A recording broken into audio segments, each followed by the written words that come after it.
ورحمة الله وبركاته. إن الحمد لله نحمده ونصلي على رسوله الكريم. أما بعد فأعوذ بالله من الشيطان الرجيم. بسم الله الرحمن الرحيم. قل هل يستوي الذين يعلمون والذين لا يعلمون. وقال تعالى: وعلم آدم الأسماء كلها ثم عرضهم على الملائكة فقال أنبئوني بأسماء هؤلاء الصالحين. قال رسول الله صلى الله عليه وسلم: طلب العلم فريضة على كل مسلم، أو كما قال عليه الصلاة والسلام.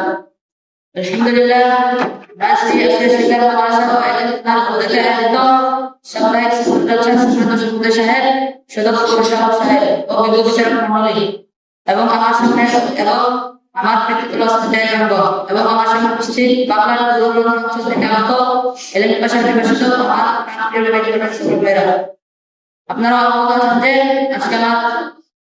আজকে আমার আলোচনা বিষয় হলো এলএমের গুরুত্ব ও প্রয়োজনীয়তা।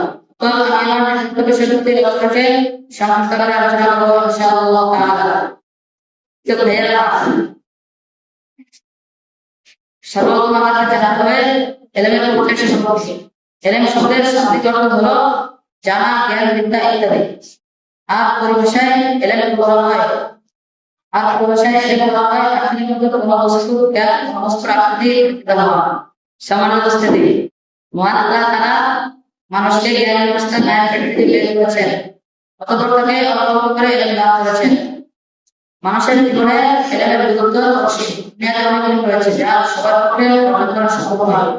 দিনের কথা মানুষের স্রষ্টা, সৃষ্টির উদ্দেশ্য ও শেষ পরিণাম সম্পর্কে সকল মানুষের জানা আবশ্যক। এজন্য আল্লাহ তাআলা এলএমের শেখানোটা ফরজ করেছেন। এমনকি রাসূল সাল্লাল্লাহু আলাইহি ওয়াসাল্লাম এমনকি রাসূল সাল্লাল্লাহু আলাইহি ওয়াসাল্লামের উপর